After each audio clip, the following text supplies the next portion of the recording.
1, Mathieu Noël.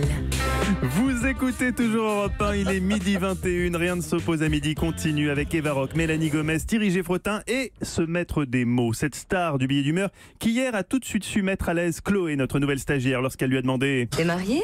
J'ai 18 épouses au jarret solide et à la croupe aussi large que la tienne. Guy Carlier, bonjour. Bonjour à tous. Aujourd'hui Guy, vous teniez absolument à nous faire part d'avancées scientifiques dans le domaine neurologique et plus précisément en matière d'optogénétique.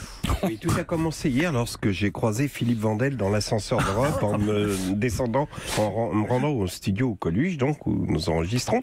Ceux qui connaissent la conformation des lieux s'étonneront sans doute que je prenne l'ascenseur pour me rendre à l'entresol situé entre le rez-de-chaussée et le premier étage. Ceux qui connaissent ma conformation ne s'étonneront pas compte tenu du fait que je suis une feignasse aux genoux niqués de surcroît. Je prends donc l'ascenseur jusqu'au premier étage et là je redescends d'un demi-étage par l'escalier jusqu'à l'entresol. D'aucuns me feront remarquer qu'il serait plus simple de monter le demi-étage par l'escalier depuis le rez-de-chaussée sans avoir à prendre l'ascenseur. Eh bien non, car quand tu es une feignasse aux genoux niqués, on préfère descendre un demi-étage plutôt que de le monter. Après ce passionnant débat, venons-en au fait. En sortant de l'ascenseur, je croise Philippe Vandel, garçon enthousiaste, qui commence toujours ses phrases par « Ah Guy, je suis content de te voir !» Oui, Guy, quand c'est moi, sinon il change le prénom, hein, évidemment. Donc, j'aime son enthousiasme adolescent, d'autant que c'est pas un secret, il est plus tout jeune, Vandel. Lui, il croit qu'il fait jeune sous prétexte qu'il porte des t-shirts avec des jeux de mots sur la drogue, très à la mode à l'ouverture de Canal+ en 84. Mais enfin, peu importe. Ah Guy, je suis content de te voir, il faut que je te raconte un truc incroyable. Figure-toi qu'une auditrice de Hong Kong m'a écrit pour me dire qu'elle adorait tes chroniques. Et précise-t-elle, heureusement qu'elles sont là, parce que sinon vous auriez du mal à tenir une saison entière avec le téléphone pleure chanté en espagnol par Claude François. Bon, enfin, en avant, il me dit, ma copine de Hong Kong m'a parlé d'un article paru dans Le Monde et elle n'a pas eu le temps de le lire, mais comme dans le titre il y avait le mot éjaculation et le mot mouche, te connaissant, elle a pensé que ces deux seuls mots te suffiraient à faire une chronique. J'ai donc lu l'article du Monde.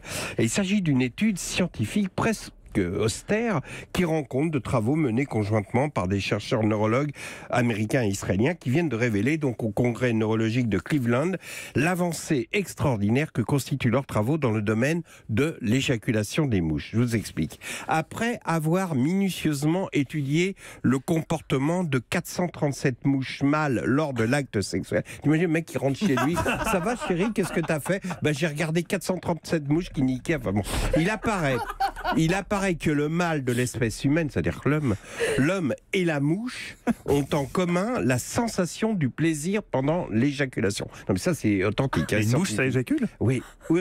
Mais ils sont parvenus à déterminer qu'elle prenait du plaisir. Mais je vais vous expliquer pourquoi. Car les mouches mâles, comme les hommes, activent des neurones bien précis qu'on appelle les neurones CRZ qui libèrent la neuropeptide corazonine. La neuropeptide est une protéine et la corazonine, un acide aminé, l'acide aminé du plaisir. Le mot corazonine vient de l'espagnol corazón, qui signifie cœur. Je vous jure que c'est vrai.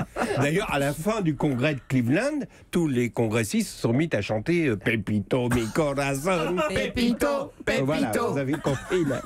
Je m'en vais. Il y a une avancée dans le domaine neurologique dans cette émission. Non, c'est vrai. Hein. Donc, je vais vous la faire courte, comme disait un ami rabbin. Toujours est-il que les chercheurs ont démontré qu'en agissant sur les neurones CRZ, je pensais qu'elle avait déjà été faite, celle-là. Oh oui, peut-être, mais c'est toujours aussi bon, oui. Donc, en agissant sur les neurones CRZ, on pouvait provoquer le sentiment de récompense que provoque l'éjaculation, qu'il nous fait éprouver, nous les hommes et les mouches. Et alors, en agissant, ils ont réussi à isoler ces acides aminés, ils ont modifié, si vous voulez, leur substance, et donc ils ont provoqué le désir chez les mouches avec d'autres choses que les mouches femelles. C'est-à-dire, ils ont commencé par les couleurs, c'est-à-dire qu'ils mettaient deux cages, une cage à la couleur blanche, une autre rouge, et tac, ils ont mis, tu vois, ils ont mis une substance dans l'acide aminé qui fait que les mouches voyaient la couleur rouge et c'était comme des malades et niquaient le rouge. Enfin, bon. Et alors ils se sont aperçus mais non mais attends, c'est terrifiant. C'est-à-dire qu'en modifiant cet acide aminé et la corazonine, on peut arriver à procurer du plaisir, éjaculation et donc satisfaction de l'éjaculation pour n'importe quoi. C'est-à-dire qu'après ils se sont amusés, ils ont mis de la bouffe, des odeurs, une pelle à tarte, une roue de tracteur, les mouches, bon. Et là, tout à coup, j'étais pris d'une angoisse terrible parce que ça signifie, vous l'avez compris, que les humains vont pouvoir bientôt se libérer du seul sentiment qu'ils pouvaient contrôler, à savoir la passion amoureuse. C'est le macronisme suprême, ne perdre plus de temps à aimer, produisons. On prendra une pilule pour ne pas tomber amoureux, comme un Doliprane pour le mal de tête. Oh, moi ce matin je suis pas bien, j'ai l'impression que je vais tomber amoureux. Allez hop, prends un cachet et voilà, plus de tourment. C'est fini cette délicieuse brûlure des entrailles, terminée la pensée qui se disperse en pensant à l'autre, on sera alors totalement disponible pour produire. Alors Philippe Vandel, tu diras à ta copine de Hong Kong qu'elle aille enculer les mouches.